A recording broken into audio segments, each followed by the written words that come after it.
Okay. So, ఇప్పుడు మనం చూడాలనుకుంటే ఏంటంటే data balancing, business intelligence and dimensional modelling అనమాట. ఇప్పుడు మనం ఇప్పుడు నేను 2 కార్తిక, టర్మ్స్ నాకు ఒక డౌట్. మేము ఇప్పుడు ఈటీఎల్ టూల్ యూస్ చేస్తాం కదా, హ్మ్. దాని తర్వాత power BI reporting tool use చేస్తారా? అనలిటిక్స్ కోసం, బిజినెస్ అనలిటిక్స్ కోసం. వాళ్ళు పవర్ బిఐని యూజ్ చేయొచ్చు. ఆ power BI look up any analytical tool అనమాట. అది వాళ్ళ ఇష్టం. సో, మనము చెప్తాను నేను నవ్వి ఇప్పుడు డీటెయిల్‌గా అసలు డేటా వేర్‌హౌసింగ్ ఎందుకొచ్చింది? ఓఎల్‌టీపీ అంటే ఏంటి? ఓఎల్ఏపీ అంటే చెప్తా. ఫస్ట్ మనం గుర్తుపెట్టుకోవాల్సిన విషయం ఈ డేటా వేర్‌హౌసింగ్ కంటే ముందు ఏంటంటే ఓఎల్‌టీపీ ఉంటదనమాట. ఓఎల్‌టీపీ అంటే ఆన్‌లైన్ ట్రాన్సాక్షనల్ ప్రాసెసింగ్. ఓఎల్ఏపీ ఏంటంటే ఆన్‌లైన్ అనలిటికల్ ప్రాసెసింగ్ అనమాట. ఈ 2 టర్మ్స్ మనం గుర్తుపెట్టుకోవాల్సిన విషయాలు. అండ్ మన దగ్గర ఎస్ఎస్ఎంఎస్ ఉంది కదా! ఎస్ఎస్ఎంఎస్‌లో ఎస్‌క్యూఎల్ సర్వర్ అనేది మనం ఇన్‌స్టాల్ చేసుకున్నాం. ఒక్క నిమిషం. ఇక్కడ మన దగ్గర ఒక డేటాబేస్ అనేది ఉంది. సో, మెయిన్‌లీ ఎస్‌క్యూఎల్ సర్వర్ దేనికి వాడతారు అంటే ట్రాన్సాక్షనల్ పర్పస్‌కి వాడతారన్నమాట. ఈ డేటాబేస్ అనేది ట్రాన్సాక్షనల్ వర్క్ మైసీక్వెల్ గానీ, ఎస్‌క్యూఎల్ సర్వర్ గానీ, పోస్టోసీక్వెల్ గానీ ఇవన్నీ ట్రాన్సాక్షనల్ డేటాని స్టోర్ చేసుకోవడానికి. ట్రాన్సాక్షన్స్ అంటే ఏంటంటే ఇప్పుడు మనం ఉన్నాము. సో, అమెజాన్‌లోకెళ్ళి ఆర్డర్ పెట్టుకుంటాం. అమెజాన్‌కెళ్ళి ఆర్డర్ పెడతాం గదా! ఇలా ఆర్డర్ పెట్టినప్పుడు సో, మనం ఒక ప్రోడక్ట్ 2, 3 ప్రొడక్ట్స్ పర్చేస్ చేసాము. సో, ఒక ట్రాన్సాక్షన్ అనేది చేస్తాం గదా!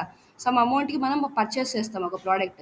ఆ ప్రోడక్ట్ పర్చేస్ చేసినప్పుడు సో యూఐ నుంచి పర్చేస్ చేస్తాము. మన దగ్గర అమెజాన్ వెబ్సైట్ ఉంటుంది కదా, దాన్ని యూఐ అంటారనమాట.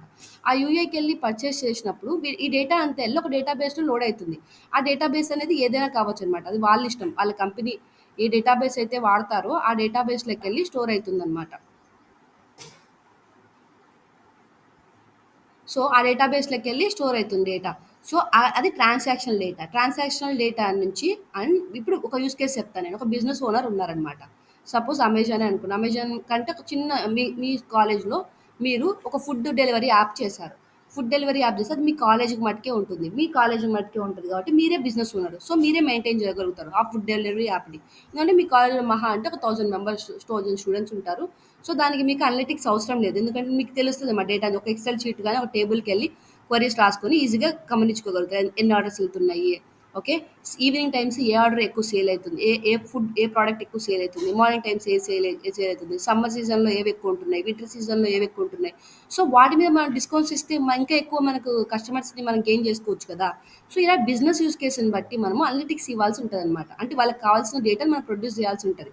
ఎవరు డేటా ఇంజనీర్స్. సో ఇది ఒక యూస్ కేస్ ఉంటుంది. సో బట్ అమెజాన్ పర్స్పెక్టివ్లో ఆలోచించండి, ఎంతమంది కస్టమర్స్ ఉంటారు వాళ్ళకి. ఉమ్, ఓకే. మనం గూడా కస్టమర్సే గదా అమెజాన్‌కి. సో, ఇలా చూసుకుంటే వాళ్ళకి చాలా మిలియన్స్ అండ్ బిలియన్స్‌లో ఉంటారనమాట users.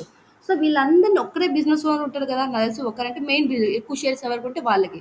So, board members ఉంటారనుకో 15 members ఉంటారు. ఆ 15 మెంబర్స్‌ని ఆ కంపెనీ అంతా హోల్డ్ చేసుకొని ఉంటారనమాట. వాళ్ళకి తెలియాలి కంపెనీలో ఏం జరుగుతుంది, వాళ్ళు చూస్తారనమాట. మనం అనుకోవచ్చు కానీ చిన్న చిన్న ఆర్డర్స్ వాళ్ళు చూస్తారా అని వాళ్ళు ప్రతి ఒక్కటి గమనిస్తారు. బట్ ఏంటంటే డేటా వైజ్ గమనిస్తారనమాట. ఎలా డేటా వైజ్ గమనిస్తారు? వాళ్ళు ప్రతిసారి ఎళ్లి ఎస్‌క్యూఎల్‌లోకి వెళ్లి క్వెరీస్ రాసుకోలేరు గదా! వాళ్ళకంత టైం ఉండదు. సో, వాళ్ళేం కావాలంటే వాళ్ళకి అనలిటిక్స్ కావాలి. సో, వాళ్ళ బిజినెస్ ఎలా రన్ అయితుంది? ఈ సమ్మర్‌లో కూల్ డ్రింక్స్ ఎక్కువ సేల్ అయ్యాయా? లేకపోతే మిల్క్ షేక్స్ ఎక్కువ సేల్ అయ్యాయా? కోకోనట్ వాటర్ ఎక్కువ తాగుతున్నారా? అనేసి తెలుసుకోవాలి. ఇప్పుడు హైదరాబాద్ లాంటి సిటీస్‌లో అయితే ఎక్కువ మిల్క్ షేక్స్ సేల్ అయిపోతాయి. మామూలుగా టౌన్స్ అక్కడ కూడా జరుగుతాయనుకోండి. ఎక్కువ మిల్క్ షేక్స్ సేల్ అవ్వవు. కూల్ డ్రింక్స్ ఎక్కువ సేల్ అయితాయి. సో, ఇలాంటి డేటా అంతా వాళ్ళ దగ్గర ఉండాలి. వాళ్ళకి అర్థమైతదనమాట. ఏ దాని మీద డిస్కౌంట్స్ ఇవ్వాలి, ఏ దాని మీద ఇవ్వకూడదు. ఇట్స్ బిగ్ బిలియన్ డే అంటారు. అప్పుడు ఎక్కువ ట్రాఫిక్‌ని వాళ్ళు కంట్రోల్ చేయాల్సి ఉంటది. సో, అలాంటి టైమ్స్‌లో ఏ ఏ మనకు లాస్ట్ టైమ్ ఎంతమంది యూజర్స్ వచ్చారు. సో, మనం ఇంకా ఇలాంటి సేల్స్ ఎప్పుడెప్పుడు పెట్టొచ్చు ఏంటి అనేసి రైనీ సీజన్ సేల్ అంటారు, వింటర్ సేల్ అంటారు, సమ్మర్ సేల్ అంటారు. వాళ్ళకి ప్రతి ఒక్క సేల్‌లో కొంతమంది యూజర్స్ అనేవి యాడ్ అయితూ ఉంటారు. కొంతమంది వెళ్ళిపోతూ ఉంటారు. లాస్ట్ టైమ్ తీసుకున్న వాళ్ళు ఈసారి తీసుకోరు. సో, ఇవన్నీ వాళ్ళు గమనించుకుంటూ ఉంటారనమాట. సో, ఇలా వీళ్ళ ప్లాన్ చేయాలి అంటే వాళ్ళ దగ్గర అనలిటిక్స్ అనేవి ఉండాలి డెసిషన్ మేకింగ్‌కి. ఆళ్ళ కంపెనీకి వాళ్ళు ఒక డెసిషన్ తీసుకోవాల్సి ఉంటదనమాట. తీసుకోవాలి అంటే బై యూజింగ్ ప్రూఫ్సే డెసిషన్ తీసుకోవాలి వాళ్ళు. వాళ్ళది చిన్న కంపెనీ కాదు కదా! చాలా పెద్దది. సో, వాళ్ళు ఏ తప్పుగా రాంగ్ డెసిషన్ తీసుకున్నప్పటికీ వాళ్ళ బిజినెసే కొలాప్స్ అయిపోతది. ఇప్పుడు నాకు తెలిసి ఒక నేను నేమ్ చెప్పను. సరేనా? ఒక కంపెనీ ఉండేది అమెరికాలో అనుకుంటా. వాళ్ళు ఒక రాంగ్ డెసిషన్ తీసుకున్నారు. ఏం రాంగ్ డెసిషన్ తీసుకున్నారంటే మీరు ఒక ప్రొడక్ట్ తీసుకుంటే మేము ఇంకో ప్రొడక్ట్ ఫ్రీగా ఇస్తాం అన్నట్టు పెట్టారనమాట. వాళ్ళు డీటెయిల్‌గా మెన్షన్ చేయలేదు ఏ ప్రొడక్ట్ ఏంటనేసి. సో, వాళ్ళకి చాలా లాస్ వచ్చేసి ఆ కంపెనీ దివాలా తీసేంత పరిస్థితికొచ్చిందనమాట. సో, ఎప్పటికైనా మనది బిగ్ బిజినెస్ పర్స్పెక్టివ్‌లో ఉన్నప్పుడు మనం మన డెసిషన్స్ అనేవి మన బిజినెస్‌ని గ్రో చేయాలే గానీ ఇంపాక్ట్ చేయకూడదనమాట. సో, అందుకనేసి ఈ ఫ్యాక్ట్స్ అంటే ఈ డేటా అనేది ఫ్యాక్టే గదా! డేటా అనేది నిజం. సో ఈ డేటాతోనే మనము డెసిషన్స్ అనేవి తీసుకుంటారనమాట. సో దీనికోసమే మనం ఇంజినీరింగ్ వర్క్ ఆ ట్రాన్సాక్షనల్ డేటాను తీసుకొని, అంటే ఒరిజినల్ ట్రాన్సాక్షనల్ డేటానే కదా ఎంతమంది చూస్తున్నారు ఏంటనేసి, ఆ ట్రాన్సాక్షనల్ డేటాను తీసుకొని మన డేటా వేరియస్ కావాల్సినంత డిమెన్షనల్ మోడలింగ్ చేసేసి అండ్ ఏమైనా కావాల్సిన ట్రాన్స్ఫర్మేషన్స్ అన్ని చేసి ఆ ట్రాన్సాక్షనల్ డేటాని మనము ఎవరికి ఇస్తామంటే ఆ డేటా అనలిస్ట్ కానీ డేటా సైంటిస్ట్ కానీ ఇస్తామన్నమాట. సో డేటా అనలిస్ట్ ఏం చేస్తారు, ఓకే ఉన్న డేటా మీద ప్రిడిక్షన్స్ ఉన్న డేటా మీద అనాలిసిస్ చేసి రిపోర్ట్స్ ఇస్తారు. ఏవి అది అది ఉన్నది ఉన్నట్టు చూపిస్తారనమాట అనాలిసిస్ చేసి. డేటా సైంటిస్టులు ఏం చేస్తారు, ప్రిడిక్షన్స్ చేయొచ్చు, పర్సెప్షన్స్ చేయొచ్చు. అంటే సో లాస్ట్ సమ్మర్లో ఇవి సేల్ అయినాయి, నెక్స్ట్ రానున్న సమ్మర్లో ఇవి సేల్ కావచ్చు అని చెప్తారనమాట. కొంచెం పర్సంటేజ్ ఇస్తారు, 90% ఉండొచ్చు, ఇది 70% ఉండొచ్చు అని ఆన్సర్. సో ఈ డేటా ఇంజనీర్స్ ఏంటి, మనం ఉన్నాం కదా ఇప్పుడు డేటా ఇంజనీర్స్గా. సో మనం ఎవరికి డేటా ఇవ్వాలి, డేటా అనలిస్ట్ కానీ డేటా సైంటిస్ట్ కానీ మనం డేటా ఇవ్వగలగాల. మనం ఎంత క్లియర్‌గా, ఎంత స్పీడ్‌గా మంచి పర్ఫార్మెన్స్ ఉన్న డేటా ఇస్తామో, అప్పుడు వాళ్ళ వర్క్ స్టార్ట్ అయితది. మనమే సరిగ్గా వర్క్ చేయనప్పుడు, మన డిమెన్షనల్ మోడల్స్, మన టేబుల్స్, మన డేటా అంతా డూప్లికేట్ డేటా ఉంటుంది. డేటా సైలోస్ అన్నాననుకోండి వినండి. ఇన్‌కన్సిస్టెంట్ డేటా అనమాట. అంటే డూప్లికేట్ డేటా ఉంటుంది. అక్కడ కొంచెం, ఇక్కడ కొంచెం డేటా ఉంటుంది. ప్రతిసారి ఆ డేటా సైలోస్ ఫార్మ్ అయిపోయి ఉంటే, మనం చేసిన వర్క్ అంతా వేస్ట్. సో ఎప్పుడు ఏమన్నా చేసినప్పుడు గుర్తుపెట్టుకోవాల్సిన విషయం, డేటా ప్రోడక్ట్ ఒకరొచ్చేసి ఓ బిజినెస్ ఓనర్ వచ్చేసి మాకు ఈ రిపోర్ట్ కావాలి అంటున్నారు. ఈ రోజు వాళ్ళకి ఈ రిపోర్ట్ కావాలి, రేపు అది అవసరం ఉండకపోవచ్చు. సో మనం ప్రోడక్ట్ వైజ్ ఆలోచించొద్దు అనమాట. సో బిజినెస్ పర్స్పెక్టివ్లో ఆలోచించాలి. సో ఇప్పుడు మనము రీటైల్ ఇండస్ట్రీలో వర్క్ చేస్తున్నాం అనుకోండి, రీటైల్ బిజినెస్ ఐడియా అంతా మనకు ఉండాలన్నమాట. సో ఈరోజు మనం రీటైల్ ఇండస్ట్రీ అయిపోయింది మన కంపెనీ, మనం షిఫ్ట్ అయిపోయినాం కంపెనీ, ట్రాన్స్పోర్టేషన్ డొమైన్ కంపెనీలోకి వెళ్ళిపోయాం. సో మనం అప్పుడు ట్రాన్స్పోర్టేషన్ ఐడియా కూడా ఉండాలి మనకి, అప్పుడే మనం చేయగలుగుతాం అనమాట. డేటా ఇంజనీర్స్ వర్క్ చేయగలుగుతారు. సో ఏ ఇండస్ట్రీకి వెళ్తే ఆ ఇండస్ట్రీ యొక్క మినిమం అండర్స్టాండింగ్ మనకు ఉండాలన్నమాట. ఆ మినిమం అండర్స్టాండింగ్ లేనప్పుడు కష్టం మనకు వర్క్ చేయడం. సో ఇప్పుడు మీకు ఓవర్‌వ్యూ అయితే అర్థమైంది కదా, why dimensional modelling, what is data warehousing అన్నట్టు. అండ్ నేను ఇది కూడా చెప్తాను, ఇది అయిపోయిన తర్వాత మీకు డౌట్స్ తీసుకుంటాను నేను మీ దగ్గర నుంచి. ఉమ్. ఇక్కడ ఇప్పుడు ఏంటంటే ఓఎల్టీపీ వర్సెస్ ఓఎల్ఏపీ చెప్తాను నేను. ఇవి ఇస్తాను నేను, మీకు కావాలంటే చదవండి, ఫాలో అవ్వండి దీనికి. అండ్ ఇది చూస్తే in the world of data we offer and quoted two fundamental players. ఇవి రెండు అనమాట. ఓఎల్టీపీ వచ్చేస్తే ఆపరేషనల్ రికార్డ్ కీపింగ్, చెప్పిన కదా మనము ఏమైనా ఆర్డర్స్ పెట్టినప్పుడు వాటి రికార్డ్స్ అన్నిటిని స్టోర్ చేసుకుంటూ ఉంటారనమాట. అండ్ వాటిని రిఫ్లెక్ట్ చేస్తూ ఏపీఎస్ ద్వారా మనకి యూఏలో చూపిస్తారు. ఇప్పుడు నేను ఫస్ట్ పేడ్లో ఆర్డర్ పెట్టాను మా పాపకి డ్రెస్సులు. సో అవేంటి, నేను ఆర్డర్ పెట్టి 2 డేస్ అయింది, షిప్పింగ్ అయిపోయినట్టు చూపిస్తా ఉంది, డెలివరీ అయిపోయినట్టు చూపిస్తా ఉంది, రిటర్న్ అండ్ ఎక్స్చేంజ్ ఇవన్నీ జరుగుతూ పోతాయి కదా. ఇదంతా ఆపరేషనల్ రికార్డ్ కీపింగ్ అనమాట. ఈ ఓఎల్ ఏపీ అంటే ఏంటి, ఇప్పుడు ఇది నాకు సంబంధం లేదు. కస్టమర్గా నాకు అవసరం, ఆ డెసిషన్ నేను తీసుకుంటానా, ఎవరికి అవసరం, ఫస్ట్ క్రై వాళ్ళకి అవసరం అనమాట. ఫస్ట్ క్రై వాళ్ళు ఏం చూడాలి, నేను సాయి కార్తిక ఈ ఈ ఆర్డర్స్ పెట్టింది ఈ పలానా డిస్టిక్ నుంచి. సో మనం ఈ డిస్టిక్ వైజ్ సేమ్ ఇలాంటి ఏమంటారు, ఈ నేను ఏదైతే మా పాపకు బట్టలు పెట్టానో ఇలాంటి మోస్ట్లీ సేల్ కావాల్సిన అవకాశం ఉందేమో. సో ఇక్కడ మనం కస్టమర్స్ గెయిన్ చేసుకుందాం, ఒక కస్టమర్ ఉంది కదా, ఇక్కడ వీళ్ళకి డిస్కౌంట్స్ ఇచ్చి చూద్దాము. నేను ఒకవేళ 50% డిస్కౌంట్లో కొన్నా, ఈరోజు నిన్న కొన్నా, వాళ్ళ టాక్టిక్ తెలుసా నీకు, మీకు నేను ఓ 2 డేస్ బ్యాక్ నేను కొన్నాను అనమాట. 50% ఆఫ్ అని ఇచ్చారు, ఇది ఫాలో అయితే 50% ఆఫ్ అని ఇచ్చారు. సరే నేను తీసుకున్నాను, 50% ఆఫ్ కదా, సో బాగా క్వాలిటీ మంచిగానే ఉంటాయని తీసుకున్నాను నేను. సో నెక్స్ట్ డే నేను ఏం చేశారంటే, వాళ్ళు నేను కొన్నా ఆల్మోస్ట్ 9 డ్రెస్సుల దాకా కొన్నా మా పాపకి. నెక్స్ట్ డే ఏం చేశారంటే వాళ్ళకి మళ్ళీ నాకు మెసేజ్ పెట్టారు, 65% ఆఫ్ అంట, ఫ్లాట్. అప్పుడు ఫ్లాట్ 50% ఆఫ్, ఇప్పుడు ఫ్లాట్ 65% ఆఫ్. మళ్ళీ ఏం చేస్తారు, నేను 50% కొన్నాను, ఇప్పుడు 65 అయిపోయింది అని మళ్ళీ ఒక 2 పెట్టుకుంటా కదా. జనరల్గా వాళ్ళు మనం ట్రాప్ చేస్తారనమాట. మళ్ళీ మనతో కొనిచ్చడానికి వాళ్ళు ట్రై చేస్తూ ఉంటారనమాట. ఆ ఆఫర్కి నేను కొన్నా, ఇంకో ఆఫర్ ఇస్తే సరే మళ్ళీ ఇంకోటి కొన్నా కానీ వాళ్ళకి అవసరమే కదా. సో ఇలా వాళ్ళకి డెసిషన్ తీసుకోవడానికి వాళ్ళు ఎంత పర్సెంట్ డిస్కౌంట్ ఇవ్వాలో కూడా వాళ్ళ దగ్గర ఉంటుంది. ఈ 65% వాళ్ళు నాకు మట్టుకే ఇచ్చింటారు, మీకు ఇవ్వాలని ఛాన్స్ ఏం లేదు కదా. సో ఇప్పుడు మీరు 50% కొన్నాక మీకు 65% ఇస్తారనమాట. ఎవరికైనా అలానే ఇస్తారు, వాళ్ళ బిజినెస్ టాక్టిక్స్ వాళ్ళవి. ఇవన్నీ ఎలా ఎప్పుడు తీసుకోగలుగుతారు, ఫస్ట్ అయితే నేను 50% కొన్నాను వాళ్ళకి తెలిసినప్పుడే కదా. సో ఇలాంటివన్నీ వాళ్ళు ఒక వన్ వేలో చేయాలన్నమాట. 50% ఎవరైతే కొంటారో వాళ్ళకి నెక్స్ట్ 65% ఇవ్వాలి. మన చిన్న బిజినెస్ అయితే మనం ఒక్కరిమే ఆలోచించి మనం ఒక్కరే డెసిషన్ తీసుకొని అయిపోతుంది. బట్ బ్రాడ్ పర్స్పెక్టివ్లో ఎక్కువ మంది యూజర్స్ ఉన్నప్పుడు అనలిటిక్స్ అనేవి ఇంపార్టెంట్ అనమాట. సో అది analytical decision making. Let's explore how these systems works contribute to the holistic management of any organisation information అనమాట. ఇక్కడ ఈ టూ అనమాట, ఓఎల్టీపీ అండ్ ఓఎల్ఏపీ బిజినెస్ పర్స్పెక్టివ్లో ఎలా అంటే వీళ్ళ స్ట్రెంగ్త్ని ఎలా కాంట్రిబ్యూట్ చేస్తాయో చూద్దాం మనం. ఇప్పుడు operational record keeping. Data inputs. ఇది మనకు డేటా ఇంజినీర్స్‌కి ఇది మన సోర్స్ అనమాట. యాక్చువల్ మన డేటా ఇంజినీర్స్ ఏం చేస్తాం మనం, మనకు డేటా సోర్స్ ఉంటది. ఫ్యూ ట్రాన్స్‌ఫర్మేషన్స్ ఈటీఎల్ చేస్తాం మనం. ఫ్యూ ట్రాన్స్‌ఫర్మేషన్స్ చేస్తాం. అండ్ వీళ్ళు load data into the data warehouse కానీ, లేక్ హౌస్ కానీ ఇంకా ఏవేవో వస్తున్నాయి. వాటిలో డేటా లోడ్ చేస్తాం. అది మన టార్గెట్. ఇది మన సోర్స్ ఉండొచ్చు. ఓఎల్టీపీ అనేది ఒక సోర్స్ ఉండొచ్చు. Operational data serves as the heartbeat of an organisation. ఇది చాలా ఇంపార్టెంట్. ఎందుకంటే ఫస్ట్ అనేది వాళ్ళ ఫస్ట్ డేటాని తెచ్చుకోవాలి కదా! కస్టమర్స్ అనేవాళ్ళు రావాలి. కస్టమర్సే లేనప్పుడు డెసిషన్స్ ఏం తీసుకుంటారు చెప్పండి వాళ్ళు? ఇప్పుడు ఇప్పుడు కస్టమర్స్ ఉంటేనే కదా నెక్స్ట్ అనలిటిక్స్ వస్తాయి. సో, ఇప్పుడు ఈ ఈ ఈ ఎరా అనేది ఈ ఈ ఈ 2024 గాని, 2025 గాని నెక్స్ట్ 10 ఇయర్స్ డేటా ఇంజినియర్సే రాజ్యం అనమాట. ఎందుకంటే ఇప్పుడు డేటా సోర్స్ ఉంది మన దగ్గర. డేటా అనేది పాస్ట్ 10 ఇయర్స్ నుంచి బాగా ఇంటర్నెట్‌కి అందరూ అలవాటు పడిపోయినారు. ఫోన్‌లో ఎక్కువ డేటా ఉంది. నాకు తెలిసి పర్ సెకండ్ చాలా vast amount of data generate అయితూ ఉంది. సో, ఈ ట్రాన్స్‌ఫర్మేషన్స్ ఇవి అందులో మంచి డేటా ఏది, అవసరం లేని డేటా ఏంటి, ఫ్యూచర్‌లో యూజ్ అయ్యే డేటా ఏంటి అంతా మనమే చెప్పాలనమాట. మనమే సెపరేట్ చేసేసి డేటా సైంటిస్ట్‌గా, అనలిస్ట్‌గా ఇవ్వాల్సి ఉంటది. సో, ఇలాంటివి చేయాలంటే మన దగ్గర ఏముండాలి first? Operational record OLTP data ఉండాలి గదా! So, that's why they are calling as a heartbeat of an organisation అనమాట. It's where real time transactions happen. Real time ట్రాన్సాక్షన్సే గదా! ఈరోజు నేను ఆర్డర్ పెడితే నా యాప్‌లో కనిపించేస్తది. నేను ఆర్డర్ పెట్టినాను అనేసి. చూడండి యాక్చువల్లీ ఓఎల్టీపీ డేటా అనేది ఎలా ఉంటదంటే, టేక్ ఆర్డర్స్ చెప్పినా గదా! ఆర్డర్స్ తీసుకునే డేటా గాని, on boarding new customers. Okay. New customers యొక్క డేటా గాని, tracking the status of the transactional activities. అంతే గదా! ఇప్పుడు నేను ఇప్పుడు క్రెడిట్ కార్డ్ బిల్ కడుతున్నారు మీరు. కొన్ని కొన్ని యాప్స్ ఏమైతదంటే 2 డేస్, 3 డేస్ హోల్డ్ చేస్తాయి. వాళ్ళ దగ్గర డబ్బులు పెట్టుకుంటారనమాట. అది ఇన్ ప్రోగ్రెస్ చూపిస్తది. ఫెయిల్డ్ కావచ్చు, సక్సెస్ కావచ్చు. ఇది ట్రాన్సాక్షనల్ ట్రాకింగ్ ద స్టేటస్ వద్ద ట్రాన్సాక్షనల్ యాక్టివిటీస్ కానీ, హ్యాండ్లింగ్ కంప్లెయింట్స్ ఫైల్ చేసుకోవడం గాని, ఇదంతా ఓఎల్టీపీ డేటా అనమాట. ఇది ఓఎల్టీపీ. ఇప్పుడు హ్యాండ్లింగ్ కంప్లెయింట్స్ తీసుకుందాం. మన దగ్గర కొన్ని కంప్లెయింట్స్ ఉన్నాయి. సో, ఈ కంప్లెయింట్స్‌తో మనం ఎక్కువ కంప్లెయింట్స్ రాకూడదు కదా! యాస్ ఎ బిజినెస్ మన దగ్గర ఎక్కువ కంప్లెయింట్స్ ఉంటే మన బిజినెస్ సరిగ్గా రన్ అవ్వట్లేదు అనేసి. ఇప్పుడు రన్ అవుతున్నా ఫ్యూచర్‌లో ఇబ్బంది పడతామని మనకు తెలియాలి ముందే. సో, ఈ కంప్లెయింట్స్ డేటా అంతా వచ్చింది మనకు. మేబీ ఈ యొక్క ప్రాజెక్ట్ అనుకోవచ్చు మీరు. ఈ కంప్లెయింట్స్ అన్ని తీసుకొనేసి మీరు సో, ఎక్కువ ఏ ఇష్యూ మీద కంప్లెయింట్ వస్తుందని బిజినెస్ ఓనర్ తెలుసుకోవాలనుకుంటున్నారు. ఈ ప్రాజెక్ట్ మనకి ఇచ్చారనమాట. నా దగ్గర ఇన్ని కంప్లెయింట్స్ ఉన్నాయి. సో, నాకు విజువలైజేషన్ కావాలి. నాకు అర్థం కావాలి. ఏ కంప్లెయింట్స్ ఎక్కువ దేని మీద కంప్లెయింట్స్ వస్తున్నాయి? ఏ ప్రొడక్ట్స్ మీద వస్తున్నాయి? టాప్ కంప్లెయింట్స్ ఏంటివి? ఎవరి వల్ల వస్తున్నాయి? ఏంటి అని తెలుసుకోవాలి అనుకుంటారు. ఏ సీజన్‌లో ఎక్కువ కంప్లెయింట్స్ వస్తున్నాయి? ఏ సీజన్‌లో రావట్లేదు? మేబీ సీజన్ బేస్డా, మంత్స్ బేస్డా, లేకపోతే కస్టమర్సే మన ప్రొడక్ట్స్ నచ్చట్లేదా? అని వాళ్ళు కంప్లెయింట్ బేసి చూసుకోవాలనుకుంటున్నారు.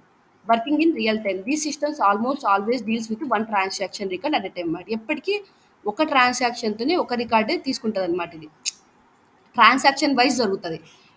ఒక ట్రాన్సాక్షన్‌లో సమ్ ఆర్డర్స్ ఉన్నాయనుకోండి. ఆ ఆ ఆ ఆ టైంలో ఆ రికార్డ్ ఆ ట్రాన్సాక్షన్ జరుగుతది. ట్రాన్సాక్షన్ జరుగుతది. ఇప్పుడు మనం ఉన్నాము. నవీన్ ఓంకార్‌కి డబ్బులు సెండ్ చేశాడనుకోండి. సో, ఇప్పుడు ట్రాన్సాక్షన్ జరుగుతుంది వాళ్ళిద్దరి మధ్యలో. ₹500 నవీన్ ఓంకార్‌కి సెండ్ చేయాలి. ఇప్ నవీన్ సెండ్ అన్నా చేయాలి. డబ్బులుంది గదా! క్లిక్ చేశాడు, ఎళ్ళిపోతుంది డబ్బులు. మిడిల్‌లో ఏం ఆగకూడదనమాట. ఓంకార్‌కి డబ్బులు రిసీవ్ అన్నా కావాలి, క్రెడిట్ అన్నా కావాలి, లేకపోతే అది రిఫ్లెక్ట్ అయిపోయి డెబిట్ అయిపోవాలి. ఎవరికి? నవీన్‌కి. మధ్యలో మటుకు డబ్బులు ఉండకూడదనమాట. ఇది యాసిడ్ ప్రాపర్టీస్ అంటారు. ఏసీఐడీ. ఒకసారి చూడండి మీరు వాటి గురించి. అంటే జీపే ఉంది గదా! 6 డేస్ తర్వాత అదంతా వాళ్ళ బిజినెస్ టాక్టిక్స్. అంతేగాని మన ఎస్‌క్యూఎల్ సర్వర్‌లో మటుకు మన దగ్గర డబ్బులనేది ఏదైనా గాని ఒక ట్రాన్సాక్షన్ అంటామనమాట మనం దాన్ని. అది ఇది కమిట్ అన్నా అవ్వాలి, రోల్ బ్యాక్ అన్నా అవ్వాలి. కమిట్ ఆర్ రోల్ బ్యాక్ అంటారు. కమిట్ అయిపోతే క్రెడిట్ అన్నా అవ్వాలి. అదర్‌వైస్ ఆ మనీ అనేది డెబిట్ అయిపోవాలి. ఎవరికి? తనకి మళ్ళీ. నవీన్‌కి అయిపోవాలన్నమాట. ఇది ఒక transaction example. So, and they handle individual transaction records predictably. ఇది ఓఎల్టీపీ యొక్క ఇన్ఫర్మేషన్ అన్నమాట. Give me a minute. Sorry.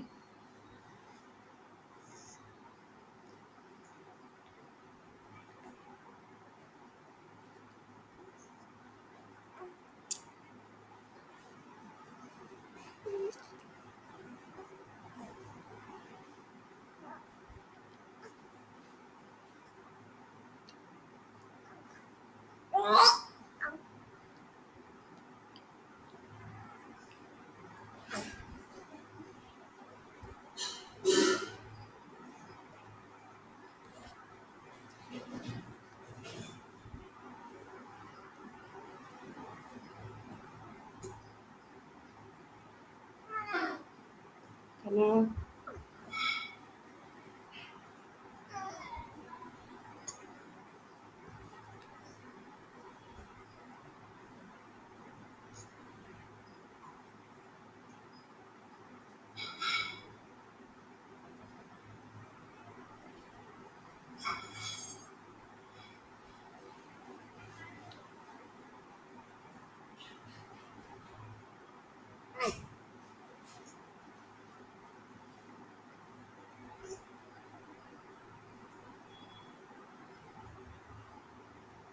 Ray తావురా.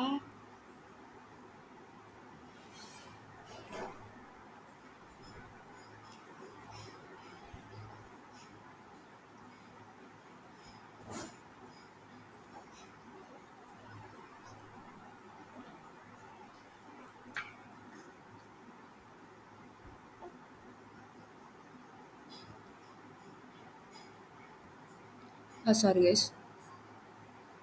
Okay.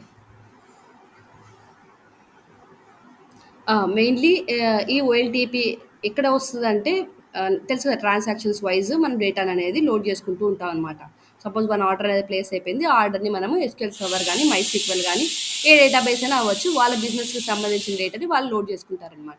ఇది optimising business process for immediate operational needs అనమాట. అప్పుడు ఆపరేషన్‌కి ఆపరేషన్ అంటే ఏంటంటే ఇప్పుడు ఒక ట్రాన్సాక్షన్ జరిగింది. అదొక ఆపరేషన్ కావచ్చనమాట. ఆ ఆపరేషన్‌కి సంబంధించి ఇమ్మీడియేట్ రిజల్ట్స్ కోసం ఈ ఓఎల్టీపీ ఉంటదన్నమాట. However, due to their force and execution, they often prioritize the current state of data and do not maintain historical data, but rather update data to get the most current state అనమాట. ఇది ఏంటి current use case ఇది. ఇప్పటికిప్పుడు కావాల్సిన data. వీళ్ళు mostly historical డేటాని ఆ same టేబుల్‌లో మెన్షన్ చేసుకోరు. ఇప్పుడు కస్టమర్ ఉన్నారు. సాయి కార్తిక్ అనే కస్టమర్ ఉంది. సో, 5 ఆర్డర్స్ ఒక ఆర్డర్‌లో ఒక ఆర్డర్ ప్లేస్ చేసింది. ఓకే. ఆ ఆర్డర్‌లో 5 ఆర్డర్ డీటెయిల్స్ ఉన్నాయి. అంటే 5 డ్రెసెస్ పెట్టుకుందనమాట. 5 ఆర్డర్ డీటెయిల్స్ ఉన్నాయి. ఒక ఆర్డర్ ప్లేస్ చేసి ఇది ఒక ట్రాన్సాక్షన్ గదా! ఇది ఒక ట్రాన్సాక్షన్ జరిగినప్పుడు నా ఓల్డ్ ట్రాన్సాక్షన్స్ సరే పాస్ట్ 2 ఇయర్స్ అంటే ఫైన్. పాస్ట్ 5 ఇయర్స్ అన్నా గాని ఫైన్. నా పాస్ట్ 10 ఇయర్స్ ఎప్పుడో నేను 10 ఇయర్స్ క్రితం పెట్టిన ఆర్డర్స్ ఇప్పుడు వాళ్ళకి ఏం అవసరం? నాకు అప్పుడు రిక్వైర్మెంట్ నా ఏజ్ అప్పుడు వేరుంటది. నా ఏజ్ ఇప్పుడు వేరుంటది. ఏజ్‌ని బట్టి గూడా మనం ఏమంటారు? మనం కొనే ప్రొడక్ట్స్ మారిపోతా ఉంటాయి గదా! సో, వీళ్ళు హిస్టరీని మెయింటైన్ చేసుకోరనమాట. హిస్టరీ మెయింటైన్ చేసుకోవాల్సినప్పుడు వాళ్ళు బ్యాకప్స్ అనేవి మెయింటైన్ చేసుకుంటారు. ఎవరు? ఓఎల్‌టీపీ ఓఎల్‌టీపీ ట్రాన్సాక్షన్ చేసేవాళ్ళు హిస్టరీని అది మెయింటైన్ చేసుకోరు. అండ్ ఆ డేటాబేసెస్ కూడా అంత డేటా సైజ్‌ని ఏమంటారంటే లిమిటెడ్ డేటా సైజ్ ఉంటది. ఇప్పుడు ఎస్‌క్యూఎల్ సర్వర్ ఉంది. ఆన్ ప్రిమిసెస్ టూల్ గదా! ఇది ఆన్ ప్రిమిసెస్ టూల్. మనదంటే ఫ్రీ లెండి. ఇంకా చాలా తక్కువ డేటాబేస్ వస్తది. ఇది సీపీయూస్ ఇది ఆన్ ప్రిమిసెస్ కాబట్టి ఆ కంపెనీలో వాళ్ళ సర్వర్స్ అవన్నీ మెయింటైన్ చేసుకోవాల్సి ఉంటదనమాట. ఆన్ ప్రిమిసెస్ కాబట్టి వాళ్ళు ఎక్కువ డేటాని లోడ్ చేసుకోలేరు. సో, వాళ్ళు బ్యాకప్స్ అనేవి పెట్టుకుంటా ఉంటారు. అదొక రీజన్. హిస్టారికల్ డేటాని ఎందుకు మెయింటైన్ చేసుకోరు అంటే. సో, ఇలా బ్యాకప్స్ అనేవి పెట్టుకుంటారు. సేమ్ టేబుల్‌లో అయితే పెట్టుకోరనమాట.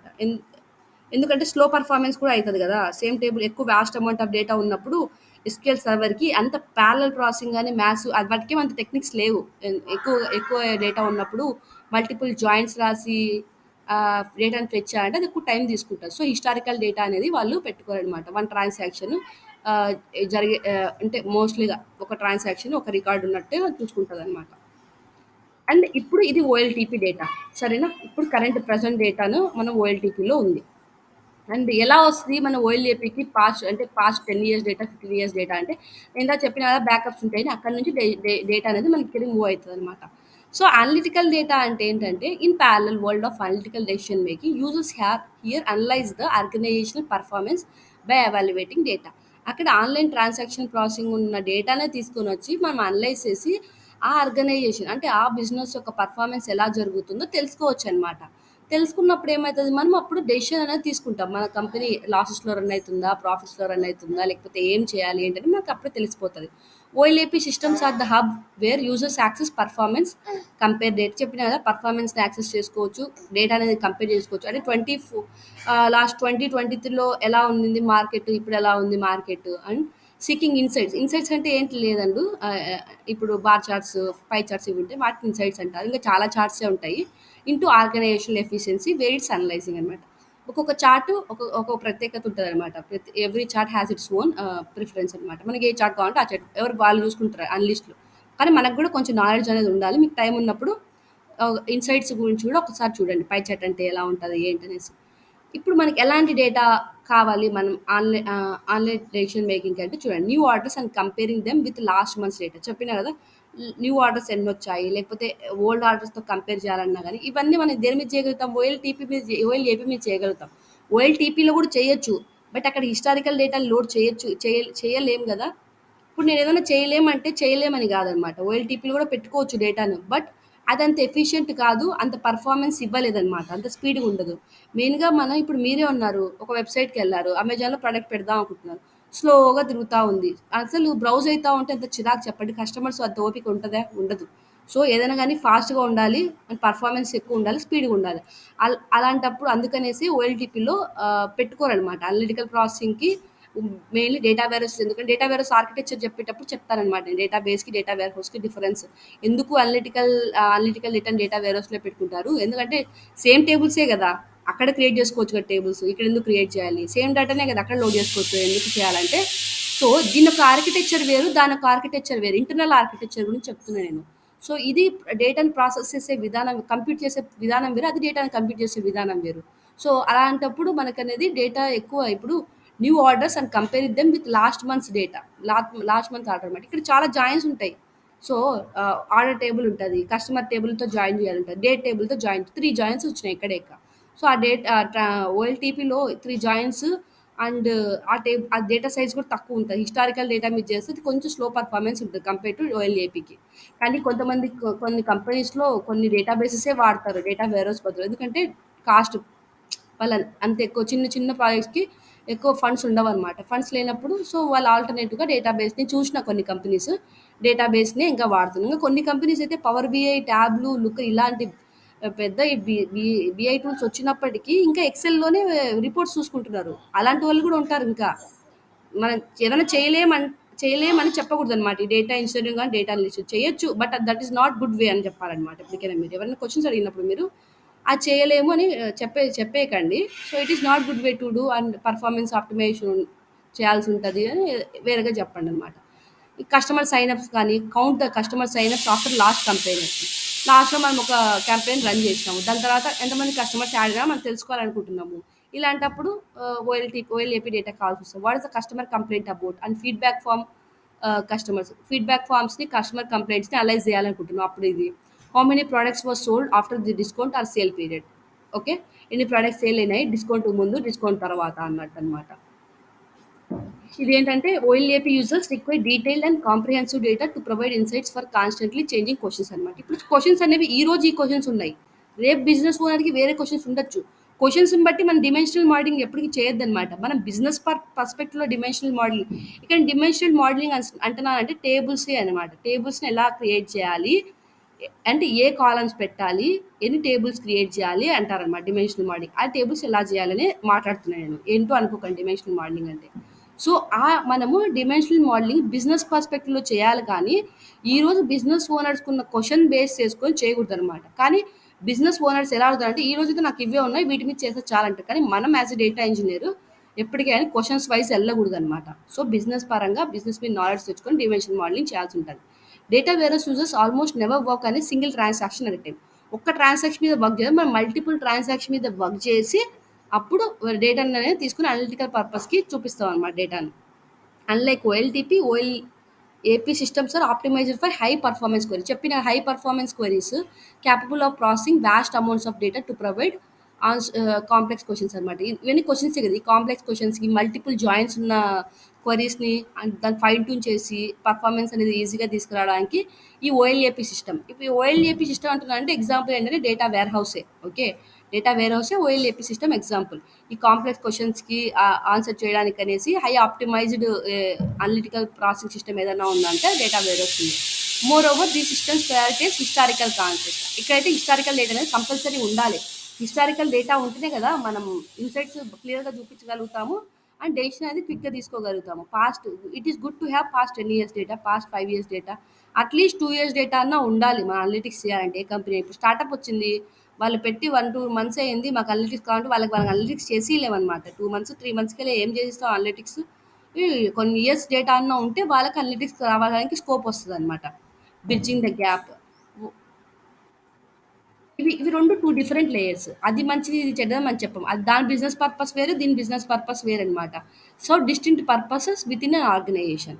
They are interconnected parts of the larger data ecosystem. So ఈ ఓఎల్టీపీ అనేది ఎప్పుడు వస్తుంది చెప్పిన కదా, జావా డెవలపర్స్ వీళ్ళకి ఒక డేటాబేస్ కావాలన్నమాట. యూఐ నుంచి ఏదన్నా ఒక ఫామ్, మన customer sign up form fill చేసాము, డేటా అనేది డైరెక్ట్గా అయ్యి ఓఎల్టీపీ డేటాబేస్లో పడిపోతుంది. ఎస్క్యూఎల్ సర్వర్ అనుకోండి, ఓఎల్టీపీ ఏంటి అంటే డేటా వేర్ హౌస్లో పడిపోతుంది, లేకపోతే డేటాబేస్లో పడిపోతుంది. MySQL వాళ్ళ ఇష్టం ఏ డేటాబేస్ వాడితే అలా అనమాట.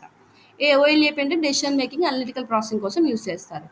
They are interconnected parts of larger data ecosystem. అది డేటా మేనేజ్మెంట్ సొల్యూషన్ వేరుకి, ఇది వేరే డేటా మేనేజ్మెంట్ సొల్యూషన్ అనమాట. The efficiency of operation system directly influence the quality of data available for analytical purpose.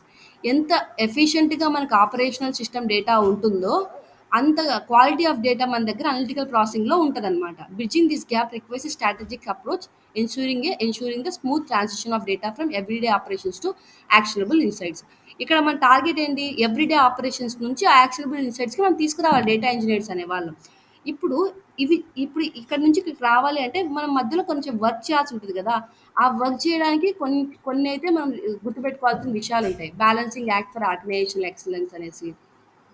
These ఏంటి? Transformation చేయాలి, డేటాని extract చేయాలి, డేటాని లోడ్ చేయాలి, అంటే ఏ టూల్స్ వాడాలి, ఓకే, ఏ క్లౌడ్కి వెళ్ళాలి, ఎంత ప్రైజింగ్ ఉంది, అవన్నీ మనం గుర్తుపెట్టుకోవాల్సిన విషయాలు.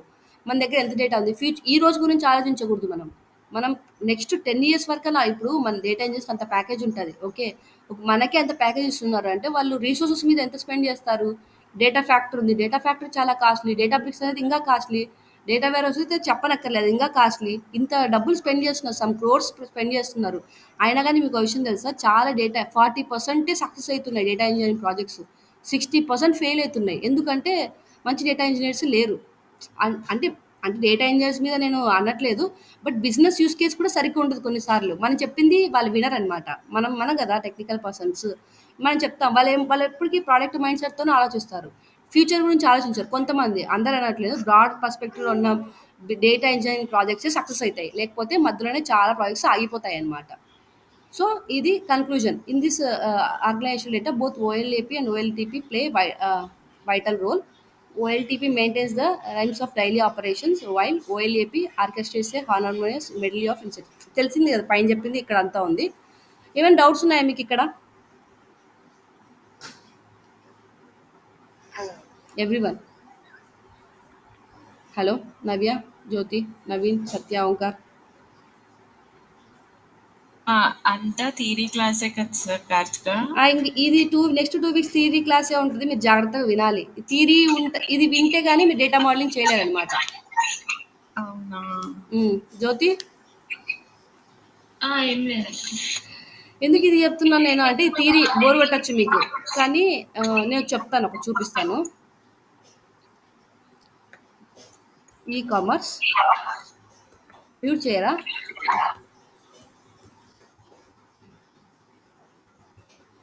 డిమెన్షనల్, ఇవి చాలా మంది చెప్పరు, బట్ ఇది నేర్చుకుంటే చాలా బాగుంటుంది. యాక్చువల్లీ ఇది రావాలి, ఇది రాకుండా ఒక డేటా ఇంజనీర్స్ అయిపోయినామంటే చెప్పినా కదా ఫెయిల్ అయిపోతాయి. స్క్రాచ్ నుంచి ఏమన్నా వస్తే, ఇదొక డేటా మోడల్, ఇదొక స్టార్ స్కీమా అనమాట. లోడ్ అవుతుంది, ఓకే. ఇదొక పేపరు, రీసెర్చ్ పేపరు. ఈ రీసెర్చ్ పేపర్లో ఫిగర్ 1 తీసుకుంటాను నేను. మీరు బాగా గమనిస్తే చూడండి, ఇదొక స్టార్ మోడల్, స్టార్ స్కీమా అంటారు అనమాట. ఒక ఫ్యాక్ట్ టేబుల్ ఉంటుంది, చుట్టూరు డిమెన్షన్ టేబుల్స్ ఉంటుంది. దీన్ని స్టార్ స్కీమా అంటారు. దీని పేరు తెలుసు, ఫ్యాక్ట్స్ డిమెన్షన్స్ అని తెలుసు. నార్మల్గా ఎవరైనా ఎలా చెప్తారంటే, ఫ్యాక్ట్ టేబుల్ ఉంటుంది, ఒక ఫ్యాక్ట్ టేబుల్ ఉంటుంది, దాంట్లో ఫారెన్ కీస్ ఉంటాయి, and it has 1 primary key. ఈ ఫారెన్ కీస్ ఏంటంటే ఈ చుట్టూరు ఉన్న డిమెన్షన్ టేబుల్ యొక్క ప్రైమరీ కీ అని చెప్తారనమాట. ఓకే, అర్థమైందా మీకు? ఈ చుట్టూరు డైమెన్షనల్ టేబుల్ ఒక ప్రైమరీ కీ, అండ్ ఫ్యాక్ట్ టేబుల్లో ఏముంటాయంటే దాని యొక్క సంబంధించిన primary key and remaining dimensional tables యొక్క ఫారెన్ కీస్ అండ్ కొన్ని మెజర్స్ ఉంటాయి అన్నమాట. అంటే కొన్ని వాల్యూస్ ఉంటాయి. ఇప్పుడు ఏదైనా ఎన్ని సేల్స్ ఇప్పుడు జరిగినాయి, ఎన్ని క్వాంటిటీ జరిగినాయి, అలాంటి ఇన్ఫర్మేషన్ అంతా ఫ్యాక్ట్ టేబుల్లో ఉంటుందన్నమాట. ఇప్పుడు డిమెన్షన్ టేబుల్లో ఏముంటుంది? వ్యాకర్ స్ట్రింగ్స్ ఇన్ఫర్మేషన్ ఉంటుందన్నమాట. లైక్ కస్టమర్ ఇన్ఫర్మేషన్ కానీ, ప్రోడక్ట్ నేము, అంతా స్ట్రింగ్స్ ఇన్ఫర్మేషనే ఉంటుంది. ప్రోడక్ట్ నేమ్, ప్రోడక్ట్ మెజర్స్ అనేవి ఉండవన్నమాట. Okay, payment method, payment detail, అంతే. ఎంత పేమెంట్ జరిగిందో పేమెంట్ డిమెన్షన్ టేబుల్లో ఉండదు, ఫ్యాక్ట్ టేబుల్లోనే ఉంటుంది.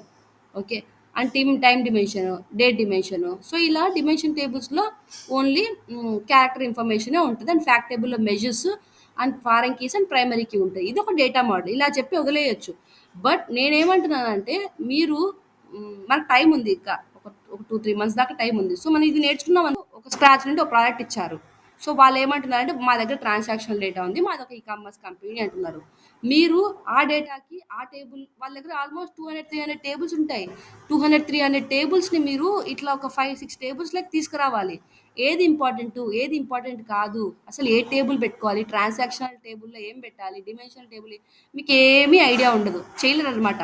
సో, బేసిక్ ఫౌండేషనే డేటా డిమెన్షనల్ మోడలింగ్. ఇది లేనప్పుడు మీరు అసలు డేటా ఇంజినీర్స్‌గా స్కోప్ ఉండదనమాట ఫ్యూచర్‌లో. ఇప్పుడు మీరు పైథాన్ కోడ్, ఎస్‌క్యూఎల్ రాసేసి వెళ్ళిపోవచ్చు కానీ, బట్ డిమెన్షనల్ మోడలింగ్ రాకోకుండా అయితే చాలా కష్టమవుతది. బట్ నేనైతే చూస్తాను 1 వీక్‌లో ఎక్స్‌ప్లెయిన్ చేయడానికి. అండ్ మీకు ఎలాగో నేను బుక్ ఇస్తాను కాబట్టి మీరు బుక్ చదువుకున్నా ఫైన్. ఓకేనా? మనం డైరెక్ట్‌గా మనం థియరీ అదే సారీ మనం ప్రాక్టికల్ ల్యాబ్స్‌లోకి వెళ్ళిపోవచ్చు. ఇంకేమైనా డౌట్స్ ఉన్నాయా? నవీన్ మీరు క్లియరా? మీకు ఐడియా ఉండొచ్చు కదా పవర్ బిఐ చేస్తారు కాబట్టి. ఎస్ అవునండి. ఓకే. అండ్ నేను బుక్ చెప్పా కదా! ఆ బుక్ అనేది చాలా ఇంపార్టెంట్. ఇప్పుడైతే బుక్ చూద్దాం. దీన్ని మీరు ఇలా చదవకండి. జిరాక్స్ చేపించుకుంటే ఇంకా మీకు ఎప్పుడైనా రోజుకు 2 పేపర్స్, 3 పేపర్స్ చదవాలి. ఎందుకంటే అంత థియరీయే ఉంటది కాబట్టి మీరు చాలా కన్‌ఫ్యూజ్ అయ్యేదానికి అవకాశం ఉంటది. మీరు గుర్తుపెట్టుకోండి ఇక్కడ నేను ఆల్రెడీ ఓవర్‌వ్యూ ఇచ్చాను. ఫ్యాక్ట్ టేబుల్ అంటే ఏంటి? డిమెన్షన్ టేబుల్స్ అంటే ఏంటి? మీరు ఓన్లీ బుక్ చదివినా మీకు జాబ్ వచ్చేస్తుంది. డేటా మోడలర్ అంటారు వాళ్ళని. మీరు కావాలంటే నౌకరీకి వెళ్ళి డేటా మోడలర్ జాబ్స్ అని ఫైండ్ అవుట్ చేసినా కానీ జాబ్స్ వచ్చాయి. ఎస్క్యూఎల్ ఉండాలి వాళ్ళకి. అండ్ ఈ data warehousing skills and data modelling skills ఉంటే సరిపోతుంది. వాళ్ళని డేటా మోడలర్స్ అంటారు. మీరు డైరెక్ట్గా ఈ క్లాస్ అయిపోతేనే మీ డేటా మోడలర్ జాబ్స్కైనా అప్లై చేసేసుకోవచ్చు. సో ఇక్కడ ఈ బుక్ చూస్తే మీరు ఫస్ట్ ఇంట్రొడక్షన్లో data warehousing, business intelligence and dimensional modelling ఉంది. ఓకేనా? ఇక్కడ చూస్తే మీరు ఈ కింబాల్ అని ఆయనదే అనమాట ఈ డిమెన్షనల్ మోడలింగ్ అనేసి వీనే ఫస్ట్ ఇలా చేస్తే మనం చాలా యూస్ కేసెస్ అనేవి తెచ్చుకోవచ్చు అని చెప్పాడనమాట. అయిపోయింది. సెకండ్లో ఈయన టెక్నిక్స్ ఎక్స్ప్లెయిన్ చేశారు సెకండ్ చాప్టర్లో. ఈ సెకండ్ చాప్టర్ అయిపోయిన తర్వాత థర్డ్ చాప్టర్ నుంచి ఇంకా యూస్ కేసెసే ఉంటాయన్నమాట. ఇప్పుడు మీరు బాగా కనెక్ట్ చేసుకోగలుగుతారు. మీరు ఆ ఫస్ట్ 2 చాప్టర్స్ ఓపిక్గా చదివితే థర్డ్ చాప్టర్ దగ్గర నుంచి చూడండి రీటైల్ సేల్స్ ఒక డిమెన్షనల్ మోడలింగ్ ఎలా ఉంటుంది, ఓకే, వాళ్ళ డేటా అనేది ఎలా ఉంటుంది, టేబుల్స్ అనేవి ఎలా క్రియేట్ చేయాలి మనము అనేది మనకు ఐడియా వస్తుంది అనమాట. ఇన్వెంటరీ అంటే ఇది డెలివరీ కానీ ఏదైనా కానిసి ఒక స్టోర్ చేసుకుంటారు కదా, బ్లింకిట్ ఉంటుంది, వాళ్ళ స్టోర్స్ ఉంటాయి, అది ఒక inventory.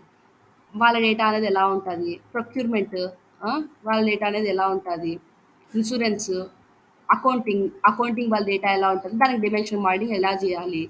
So customer relationship management, CRM అనమాట. సిఆర్ఎం టీం వాళ్ళ డేటా ఎలా ఉంటుంది, వాళ్ళ ట్రాన్సాక్షన్ డేటా అంటే డిమెన్షన్ వాళ్ళకి ఎలా కన్వర్ట్ చేయాలి. ఫినాన్షియల్ బ్యాంకింగ్ డేటా అనమాట. వాళ్ళ డేటా అనేది ఎలా ఉంటుంది. సో ఇలా అన్ని యూస్ కేసెస్ ఉంటాయి. మీకు నాకు తెలిసి లాస్ట్ ఛాలెంజ్ ఎక్కడ వస్తుందంటే ఇంటర్వ్యూస్ ఫేస్ చేసేటప్పుడు రియల్ టైం ప్రాజెక్ట్ చెప్పమంటే మీరు చెప్పలేరు. మీరు ఎంత ఎక్స్ప్లెయిన్ చేసినా వాళ్ళు ఏదైనా డౌట్స్ వచ్చినప్పుడు మీరు చెప్పలేరు. ఎందుకంటే మీకు అసలు బిజినెస్ యూస్ కేసే తెలీదు. ఎప్పుడైతే మీరు ట్రాన్స్పోర్టేషన్ చదువుతారో మీకు అప్పుడు కనిపిస్తుంది అన్నమాట యూస్ కేసు. ఈ ఎయిర్లైన్ ఉంది, ఈ ఎయిర్లైన్ ట్రాన్స్పోర్టేషన్లో కేస్ స్టడీ ఉంది. ఈ కేస్ స్టడీ మీరు చదివినప్పుడు దీన్ని మీరు రిలేట్ చేసుకోగలగాలని ఎంత చెప్పినా కానీ మీరు రిలేట్ చేసుకున్నప్పుడే మీరు ఒక మంచి డేటా ఇంజనీర్ అవుతారనమాట. ఎదుటిలో కూడా ఆ ఫీలింగ్ వస్తుంది. మీరు కనెక్ట్ చేసినప్పుడు రియల్ టైం కనెక్ట్ చేసినప్పుడే ఓకే వీళ్ళకి నిజంగా రియల్ టైం ఎక్స్పీరియన్స్ ఉంది అనిపించాలన్నమాట. మీరు ఎప్పుడైతే ఈ బుక్ చదువుతారో కొంచెం ఆల్మోస్ట్ సగం నాలెడ్జ్ మీరు గెయిన్ చేసుకుంటారు. ఓకే, ఇది చూడండి అన్ని ఎగ్జాంపుల్స్ ఇవన్నీ చదవమని నేను చెప్పను. అట్లీస్ట్ 5-6 మీకు నచ్చినవి బిజినెస్ యూస్ కేసెస్ అన్నా మీరు చదవాల్సి ఉంటుంది. బట్ ఫస్ట్ 2 చాప్టర్స్ అనేవి చాలా ఇంపార్టెంట్. నేనేం చెప్తానంటే ఫస్ట్ 2 చాప్టర్స్ లైట్గా ఎక్స్ప్లెయిన్ చేస్తాను. అండ్ 1-2 బిజినెస్ యూస్ కేసెస్ కూడా మనం చూద్దాము. ఫైన్ కదా? క్లియర్? థియరీ క్లాస్ బోర్ కొడుతుంది అనుకుంటే ఓకే. ఏం చేయలేను నేను. బోరేం కాదు.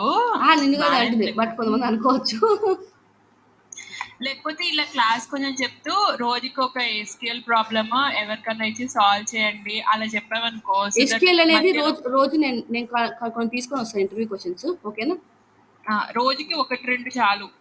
ప్రయారిటీగాను 2 చెప్పామనుకో మధ్యలో. సో దట్ నెక్స్ట్ మళ్ళీ థియరీ క్లాస్ కి బాగుంటుంది.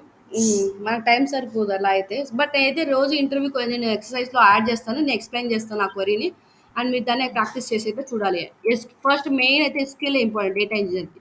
మీరు ఇంటర్వ్యూ అటెండ్ అవ్వగానే ఫస్ట్ ఎస్క్యూఎల్ అవుతారు. నాకు తెలిసి పవర్ బిఐ డేటా అనలిస్ట్ కూడా ఎస్క్యూఎల్ ఇంపార్టెంట్ అనుకుంటా. బట్ వాళ్ళకి డాక్స్ క్వరీస్ అండ్ డిఏఎక్స్ క్వరీస్ అని ఉంటాయి, వాటిని కూడా అడుగుతారు వాళ్ళు.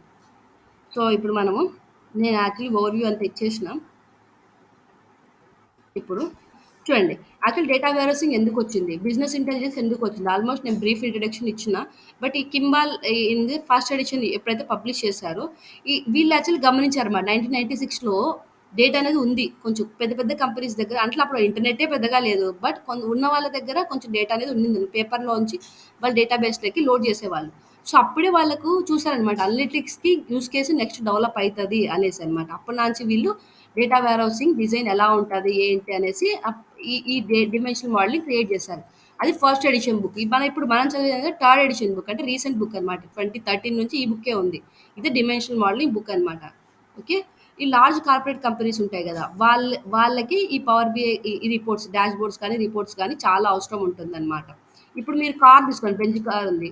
బెంజ్ కార్‌కి ఫుల్లీ ఆటోమేటిక్ కార్ ఉంది. అండ్ అది కూడా electric EV machine EV car అనమాట. ఓకే. అండ్ అది ఆటోమేటిక్ కార్స్ వస్తున్నాయి. బెంజ్‌లో మీరు చూస్తే ఆటోమేటిక్ కార్స్ వస్తున్నాయి. సో, పర్ సెకండ్‌కి లోపల అన్ని సెన్సార్సే కదా! ఎంత డేటా జనరేట్ అయితదో ఒకసారి ఆలోచించండి. పర్ సెకండ్‌కి. ఎన్ని ఇమేజెస్ వస్తాయి. ఓకే. స్ట్రక్చర్డ్ డేటా వస్తది. అన్‌స్ట్రక్చర్డ్ డేటా వస్తది. సెమీ స్ట్రక్చర్డ్ డేటా వస్తది. ఆ డేటానంతా తీసుకొని అది ఇమ్మీడియేట్‌గా ఒక సెకండ్‌లో అది దానికి తోచినట్టు అది యాక్ట్ చేయాలనమాట. ఇవన్నీ ఏంటి? ఒక డేటా ఇంజినీర్, ఒక డేటా సైంటిస్ట్, ఒక డేటా అనలిస్ట్ చేసే వర్కే అనమాట. సో, ఇవన్నీ ఆ మిషన్ లోపల పెట్టి కోడ్ రాసేసి పెడితే అది అలా వర్క్ అయితూ ఉంటదనమాట. సో, మీరు అలాంటి కంపెనీస్‌కెళ్ళి అలాంటి వర్క్ చేసినప్పుడే మీ రియల్ వర్క్ అనేది బయటకొస్తది. ఏ చిన్న చిన్న అంటే చిన్న చిన్న కంపెనీస్‌ని తక్కువ చేయట్లేదు. బట్ అక్కడ కూడా వర్క్ చేయాలి. సో, మనం బ్రాడ్ పర్స్పెక్టివ్‌లో మనకు ఒక గోల్ ఉండాలి. నేను ఆ కంపెనీకెళ్ళాలి, ఈ కంపెనీకెళ్ళాలి, అలాంటి డేటాతో వర్క్ చేయాలి, ఇలాంటి డేటాతో వర్క్ చేయాలని. మేము మోస్ట్‌లీ ఏంటంటే డేటా ఇంజినీరింగ్ మీద ఇంట్రెస్ట్ ఉండాలి. దెన్ ఓన్లీ మీకు ఆలోచన వస్తదనమాట. మనం ఇలా వర్క్ చేయాలి, అలా వర్క్ చేయాలి. ఇదే పెద్ద కష్టంగా ఉండవు. అన్నీ ఈజీగా ఉంటాయి. జస్ట్ మనం ఆలోచించేది 90% ఇప్పుడు డేటా ఇంజినీరింగ్ వర్క్ 100% అనుకోండి. 80% మనం అనాలిసిస్‌లోనే పెట్టాలి. అంటే ఇది ఆలోచించడంలోనే 80% స్పెండ్ చేయాలి. 20% డెవలప్‌మెంట్ చేయాలి. 80% నేను ఇప్పుడు చెప్తున్నా కదా! ఇవన్నీ ఆలోచించాలి మీరు.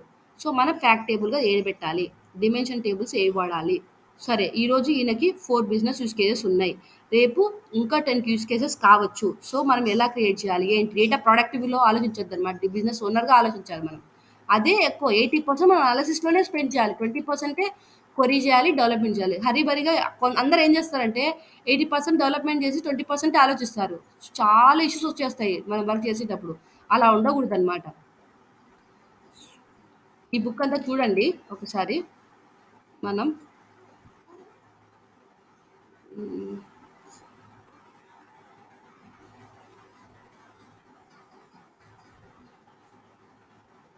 అంటే మీరు బుక్ చదువుతానంటే ఒక 3 క్లాసెస్ చెప్తాను దీని మీద. మనం ఇంకా రియల్ టైమ్ ప్రాజెక్ట్స్‌కెళ్ళి చేసేసుకుందాం. ఇంక అప్పుడప్పుడు మీకు డౌట్స్ ఉన్నప్పుడు నేను వీకెండ్ క్లాసెస్ ఉంటాయి కదా! సాటర్‌డే, సండే కూడా తీసుకుంటాను. మరి మీరు అన్ని థియరీ బోర్‌గా ఫీల్ కావద్దు. సో, ఇప్పుడు మనము goals of data warehousing and business intelligence చూద్దాం. Before we'll dive into the details of dimensional modelling, it is helpful to focus on the fundamental goals of data warehousing and business intelligence. Goals అనేవి ఉంటాయి కదా! దేనికైనా గాని. ఇప్పుడు మనకేంటి మన goal ఏంటంటే, we collect tons of data but we can't access it. మనము ఇప్పుడు నేను చెప్తున్నవి ఏంటంటే మీరు ఫస్ట్ తెలుసుకోవాలన్నమాట. అదే కీడించి మేలెంచాలంటారు కదా! ఫస్ట్ మీరు మన దగ్గర ఏమేమో లేవో తెలుసుకుంటే అవన్నీ మీరు నేర్చుకునేటప్పుడు ఓకే. ఇవి ఇక్కడ డ్రాబ్యాక్ అవుతుంది. నెక్స్ట్ మనం దీన్ని ఇంప్లిమెంట్ చేయాలి అన్నట్టు మీకు ఆలోచనలొస్తాయి. సో, మన దగ్గర ఇప్పుడు టన్స్ ఆఫ్ డేటా ఉంది. Millions, trillions, petabytes of data ఉంది. ఇంకా ఎక్కువే వస్తుంది. సో, ఈ డేటా అంతా ఉంది గానీ దాన్ని యాక్సెస్ చేయలేకపోతున్నారు చాలామంది.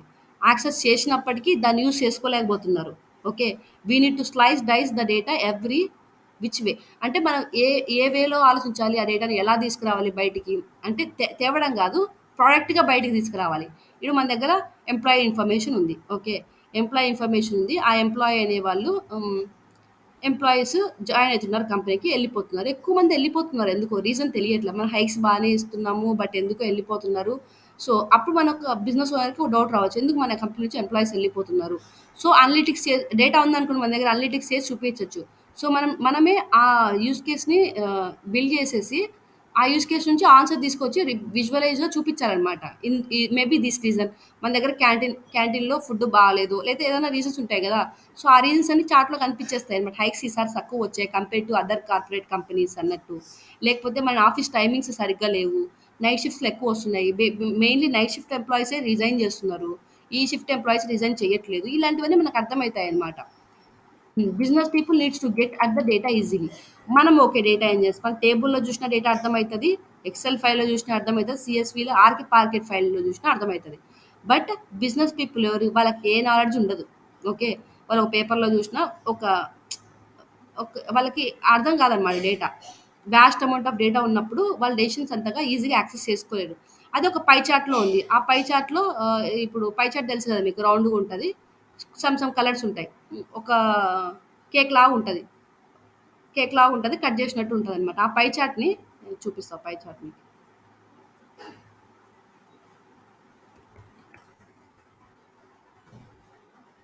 ఓకే, ఇది పై చార్ట్ చూడండి. సో మన దగ్గర యూఎస్ఏ నుంచి ఇంతమంది కస్టమర్స్ ఉన్నారు, యూకే నుంచి ఇంతమంది కస్టమర్స్ ఉన్నారు, కెనడా నుంచి ఇంతమంది కస్టమర్స్, ఆస్ట్రేలియా నుంచి ఇంతమంది customers.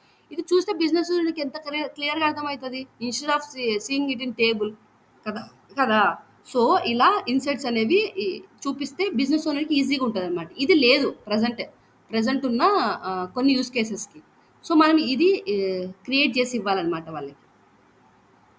Sorry, just show me what is important. And insights చూపిస్తున్నాం కదా అని ఏది పడితే అది అవసరం లేని కూడా చూపించాల్సిన అవసరం లేదు వాళ్ళకి. ఓకే, వాళ్ళకి ఏది అడిగితే వాళ్ళు చూపించాలి. బట్ మనం డేటా అయితే రెడీగా పెట్టాలి. ఫ్యూచర్లో వాళ్ళు అడిగే క్వశ్చన్స్ కూడా మన దగ్గర డేటా ఉన్నప్పుడు మనం మళ్ళీ రీవర్క్ చేయాల్సిన అవసరం లేకుండా జస్ట్ డేటాను ఫెచ్ చేసుకోవడమే కదా, ఫెచ్ చేసి చూపించచ్చు అనమాట. అనలిటిక్స్ జాబ్ డేటా ఇంజనీర్తో పోలిస్తే ఈజీగానే ఉంటుంది. జస్ట్ ఏం లేదు, డ్రాగ్ అండ్ డ్రాప్ చేసి కొన్ని మెజర్స్ అండ్ క్యాల్కులేటెడ్ ఫీల్డ్స్ రాసుకుంటే వాళ్ళది అయిపోతుంది అనమాట. బట్ డేటా ఇంజనీరింగ్ వరకు కొంచెం ఎక్కువ ఉంటుంది. We spend entire meetings arguing about who has the right numbers rather than making decision. ఎక్కువ మీటింగ్స్లో జరుగుతూ ఉంటాయి ఈ విషయాలన్నీ. We want people to use information to support more fact based decision making. Okay, fact based అంటే ఫ్యాక్టబుల్ ఉంటుంది కదా, దాంట్లో వచ్చేసి ప్రతి ఒక్క రికార్డ్ ఒక ఫ్యాక్ట్ అనమాట. ఒక ఫ్యాక్ట్ అంటే ఒక ప్రోడక్ట్ గురించి ఒక ఇన్ఫర్మేషన్ కానీ, కస్టమర్ ఎన్ని ప్రోడక్ట్స్ కొన్నాడో కానీ, ఎన్ని ఆర్డర్స్, అలా ఒక ఇన్ఫర్మేషన్ దాన్ని బట్టేసి డెసిషన్స్ తీసుకోవాల్సి ఉంటుంది అనమాట. ఓకే, ఇదే డీటెయిల్గా ఎక్స్ప్లెయిన్ చేసుకుంటూ వెళ్ళాలి. మీరు ఈ బుక్ అంతా చదవండి జిరాక్స్ చేయించుకొని. అండ్ నేను ఒకటి చెప్తాను ఇప్పుడు మీకు.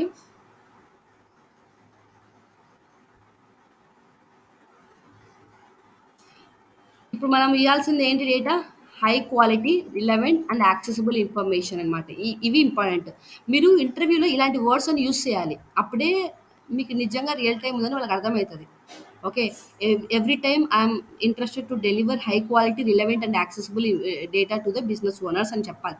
అంటే ఇలాంటి వర్డ్స్ అన్ని మీరు చూస్తే అర్థమవుతాయి. మీరు ఎంత ల్యాబ్స్ చేసినా కానీ, కొంతమంది అంటారు నేను ఇంటర్వ్యూలో ల్యాబ్స్ అన్ని చేసినా కానీ ఎందుకు ఇంటర్వ్యూయర్, నేను ఫస్ట్ రౌండ్ క్వాలిఫై అవుతున్నాను, సెకండ్ రౌండ్ ఎందుకు క్వాలిఫై అయ్యట్లేదు అంటే, ప్రాజెక్ట్ రౌండ్ మేబీ ప్రాజెక్ట్ మేనేజర్కి ఏమనిపించింటుంది అంటే, మీకు రియల్ టైమ్ ఎక్స్పీరియన్స్ లేదు తక్కువ ఉంది అనిపించింటుంది అనమాట. సో మీరు ఎప్పుడైతే ఇలాంటి వర్డ్స్ నేను చెప్తూ ఉంటుంది, అలాంటి వర్డ్స్ గుర్తుపెట్టుకొని మీరు అలాంటివన్నీ వాడాలి. వాడితేనే వాళ్ళకి అనిపిస్తుంది అనమాట, వాళ్ళకి ఎక్కువ, మీకు కొంచెం మార్క్స్ అనేవి ఎక్కువ ఇస్తారు వాళ్ళు. 3.5 కానీ 4 కానీ ఇచ్చినప్పుడు మీరు ఎక్కువ ప్యాకేజ్ అడిగినా కానీ వాళ్ళు మీకు ఇవ్వడానికి అనేది ఛాన్సెస్ అనేది ఉంటుంది అనమాట.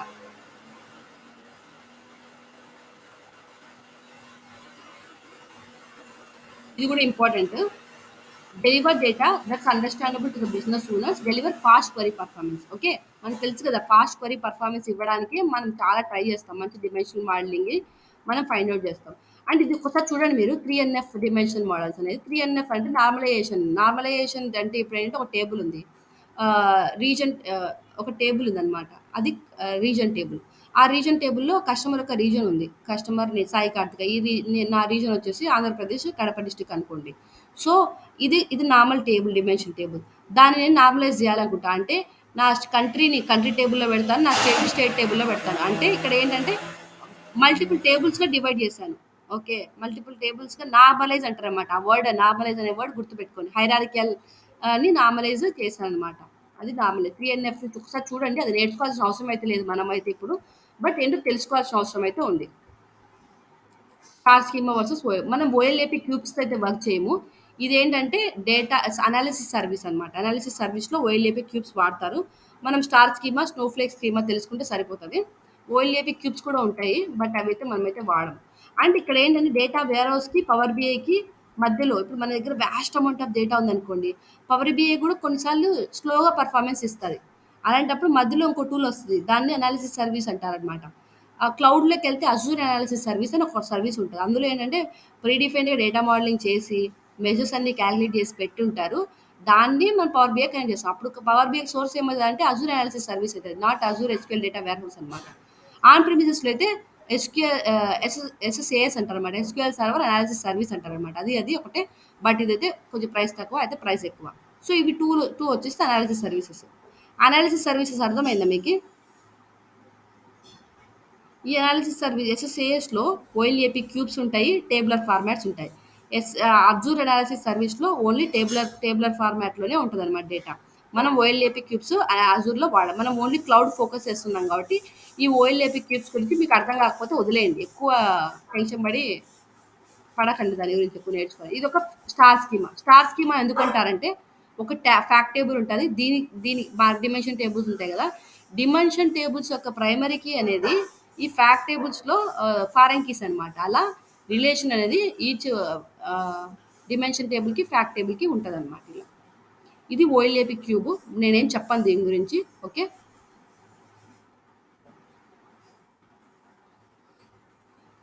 ఇదిగోండి ఫ్యాక్ట్ టేబుల్స్ ఫర్ మెజర్మెంట్స్. తెలుసు కదా, నేను ఆల్రెడీ చెప్పినాను మీకు. మెజర్మెంట్స్కి ఫ్యాక్ట్ టేబుల్స్లో మెజర్స్ స్టోర్ చేసుకుంటారు. And also we're storing the keys of dimension tables యొక్క కీస్ అనేవి స్టోర్ చేసుకుంటారు. Fact table in the dimension model stores the performance measurements resulting from an organisational business process events అనమాట. ఇది వచ్చేస్తే చాలా ఈ ఫ్యాక్ట్ టేబుల్.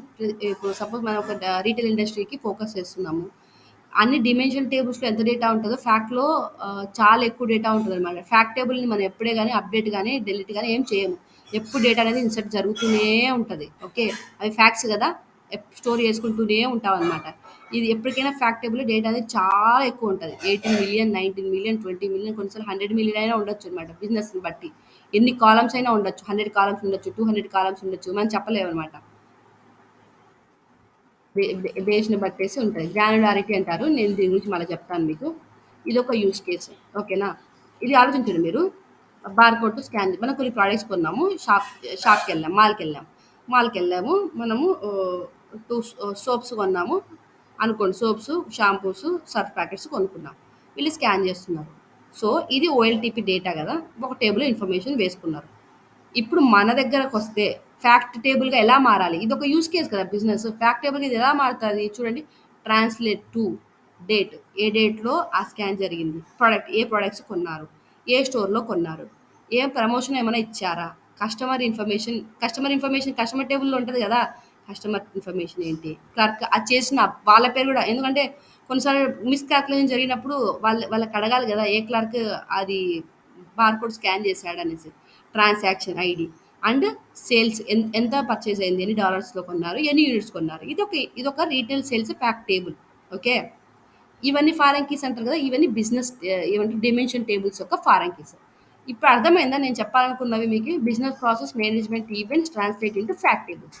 ఇలా మనకు అర్థమైపో ఒక యూస్ కేస్ మనం జనరల్గా చూసేవే యూస్ కేసెస్, అవే మనకి ఇట్లా ఫ్యాక్ట్ టేబుల్స్గా డిమెన్షన్ టేబుల్స్గా కనిపించాలన్నమాట మనకి.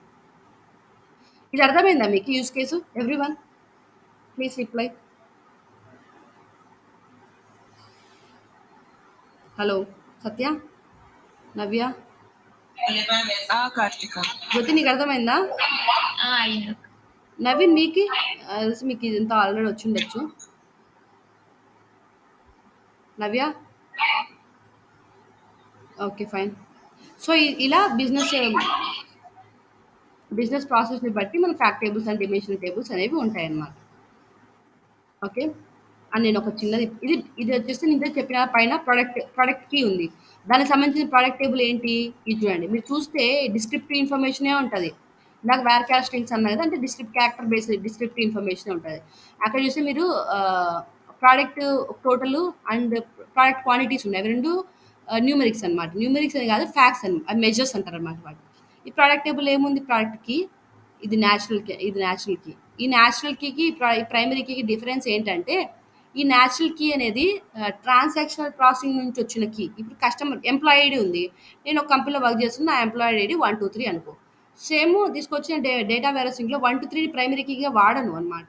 సో మనం సరగేట్ కీస్ క్రియేట్ చేసుకుంటాం ఆన్ టాప్ ఆఫ్ నార్మల్గా.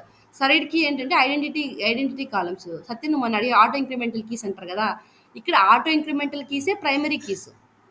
సో ఇప్పుడు నేను ఒక యూస్ కేసు చెప్తాను చూడండి. ఒక ఎంప్లాయీ ఉంది, ఇప్పుడు నేనున్నాను. నేను ఈ కంపెనీ సపోజ్ టీసీఎస్‌లో జాయిన్ అయ్యాను. ఈరోజు జాయిన్ అయ్యాను. సరే పాస్ట్ ఆహ్, 10 ఇయర్స్ ఎక్స్‌పీరియన్స్ ఉందనుకోండి నాకు. ఫస్ట్ 3 ఇయర్స్ నేను టీసీఎస్‌లో వర్క్ చేశాను. ఇవి నాకు ఎంప్లాయిడ్ ఇచ్చినారు. సో, నేను మధ్యలో చాలా కంపెనీస్‌లో వర్క్ చేసిన. మళ్ళీ రీసెంట్‌గా వచ్చి మళ్ళీ టీసీఎస్‌కే వచ్చిన. సో, నాకు 2 ఎంప్లాయిడీస్ అనేది ఇవ్వడం జరుగుతది. సేమ్ ఎంప్లాయిడీని ఇవ్వచ్చు. 2 ఎంప్లాయీస్ అనేది ఇవ్వడం జరుగుతది. అప్పుడు ఏమైతది చెప్పండి? మనది ఒకవేళ మనం ఈ నేషనల్ కీ అంటున్నారా అంటే ఇది ఓఎల్టీపీ దగ్గర నుంచి వచ్చిన డేటా అని అనుకోవాలన్నమాట మీరు.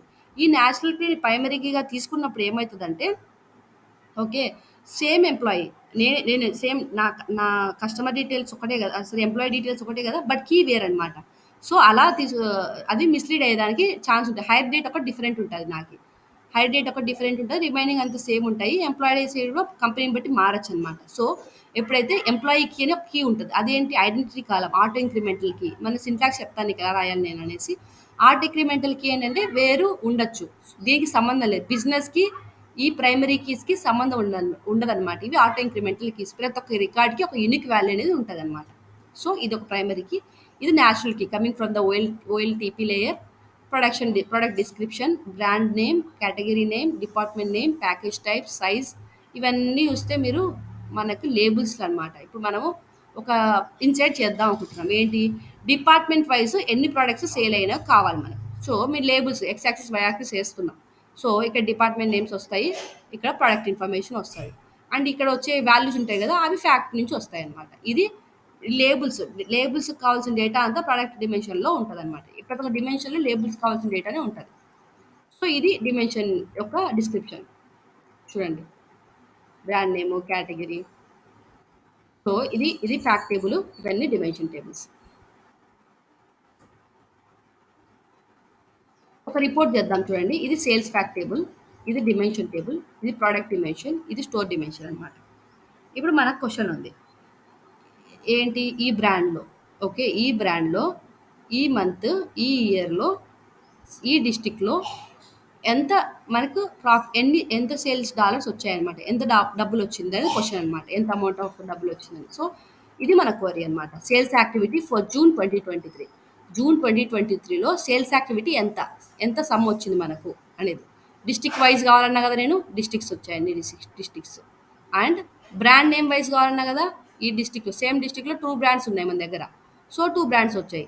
ఎన్ని డాలర్స్? ఎంత సమ్ అనమాట. సమ్ అనేది. సేల్స్ యాక్టివిటీ అనేది సమ్ ఆఫ్ డాలర్స్.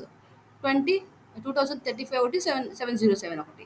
సో, ఇవి same districts but 2 different brands, 2 sale daughters వచ్చింది. ఇదొక రిపోర్ట్. ఇదొక డైమెన్షనల్ మోడల్. ఇంత ఈజీగా ఉంటది.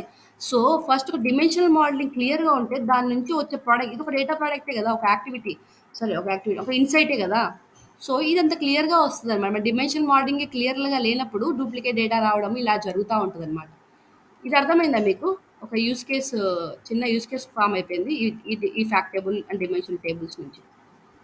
మనం బేసికల్‌గా చేయాల్సింది ఇవే. ఈ ఈ ఈ పర్స్పెక్టివ్‌లో మనం ఆలోచించాలి. బట్ మనం ఇదైతే చెయ్యము. దీనికి కావాల్సిన క్వరీ చూడండి ఒకసారి చూడండి. ఇది మన SQL query. Select district name, product brand name, sum of dollars. Okay. అయిపోయింది. Store product date. ఇక్కడ నేను చెప్పిన జాయిన్ రాసుకున్నాం. ఏం జాయిన్ అది? Implicit join. వేర్ కండిషన్‌లో పెట్టేసుకున్నాం అనమాట. గ్రూప్ బై సమ్ యూజ్ చేసాం కదా! అగ్రిగేట్ ఫంక్షన్ యూజ్ చేసాం కాబట్టి గ్రూప్ బై వచ్చింది. సో, ఇలా మనం వేర్ కండిషన్ యూజ్ చేసి ఇంప్లిసిట్ జాయిన్ కూడా చేసేసాము. ఈ క్వరీ అవుట్‌పుట్టే ఆ రిపోర్టు. అర్థమైంది కదా! ఓకే. ఫైన్. అండ్ ఈ ఆర్కిటెక్చర్ ఒక్కసారి చూద్దాము. Operational source system. ఇప్పుడు మనము ఒకసారి మీరు ఆలోచించండి. చాలా సోర్సెస్ ఉన్నాయి మనకు. మన మైసీక్వెల్ ఒకటి సోర్సు, ఎస్‌క్యూఎల్ సర్వర్, సీఎస్‌వి ఫైల్స్ ఒక సోర్సు. ఇలా చాలా సోర్స్ వస్తున్నాయి మన దగ్గర. సమ్ ఈటీఎల్ ఆపరేషన్స్ చేస్తాము. అండ్ డేటా వేర్హౌసింగ్‌లో స్టోర్ చేసుకుంటాము. ప్రెజెంటేషన్ లేయర్ బీఐ అనమాట.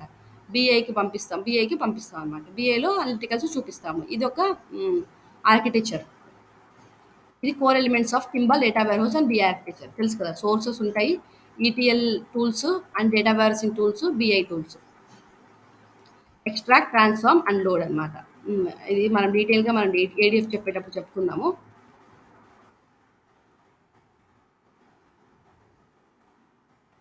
ఇది ఒక ఎగ్జాంపుల్. నాకు తెలిసి ఇది అవసరం లేదు మీకు. చదవండి అర్థమవుతది. ఈజీగానే ఉంటది. ఇది ఒక ఆర్కిటెక్చర్. నేను లాస్ట్ ఆర్కిటెక్చర్ ఎక్స్ప్లెయిన్ చేస్తాను మీకు. ఈయన సజెస్ట్ చేసే ఆర్కిటెక్చర్ చూడండి. మన దగ్గర సోర్స్లో ఒక డేటా వచ్చింది. ఓకే, బాగా వినండి ఇది. Everyone please. సోర్స్లో డేటా ఉంది.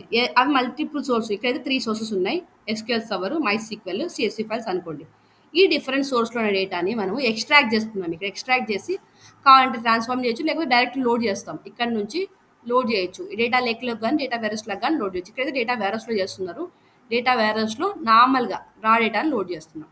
దెన్ మన again will do the transformations, extract, transform and load into the ఇక్కడ data warehouse, enterprise data warehouse కానీ విత్ డైమెన్షనల్ మోడలింగ్ అనమాట. విత్ డైమెన్షనల్ మోడలింగ్ చేస్తున్నాం. విత్ డైమెన్షనల్ మోడలింగ్ చేసిన తర్వాత దీన్ని BA అప్లికేషన్స్కి ఇస్తున్నాం అనమాట. బిఏ అప్లికేషన్ ఇక్కడ నుంచి డేటాని ఫెచ్ చేసుకుంటుంది. ఓకే, ఇది అర్థమైందా? ఇదే architecture, hybrid architecture with 3NF structure. ఇది బేసిక్ ఆర్కిటెక్చర్. ఇప్పుడు అజూర్లోకి వెళ్ళారనుకోండి మీరు, Azure model data warehouse architecture అంటే అజూర్ వాళ్ళు వాళ్ళ దగ్గర ఉన్న టూల్స్ ప్రకారము వాళ్ళు ఒక ఆర్కిటెక్చర్ ఇస్తారు. AWS వాళ్ళు వాళ్ళ దగ్గర ఉన్న టూల్స్ ఇవి ఏమైనా ఉండొచ్చు. ETL టూల్ ఏదైనా ఉండొచ్చు, ఈ డేటా లేక్ ఉండొచ్చు, డేటా లేక్ హౌస్ ఉండొచ్చు. అది వాళ్ళు మన ఇష్టం అనమాట. ఇక్కడ ఒక ETL టూల్ ఉండొచ్చు. ఇది presentation layer, data warehouse కానీ లేక్ హౌస్ కానీ ఈ డేటా బ్రిక్స్ ఏవైనా ఉండొచ్చు అనమాట, మన ఇష్టం. ఏ టూల్ అయినా డేటా బ్రిక్స్ వాడచ్చు, స్నోఫ్లేక్ వాడచ్చు, SQL data warehouse, Amazon Redshift. But architecture అయితే ఇదే. ఓకే, ఇది క్లియరా? ఇక్కడ నేను స్టార్ట్ చేస్తున్నాను క్లాస్ ఈరోజు. ఏమైనా డౌట్స్ ఉన్నాయా క్లాస్లో?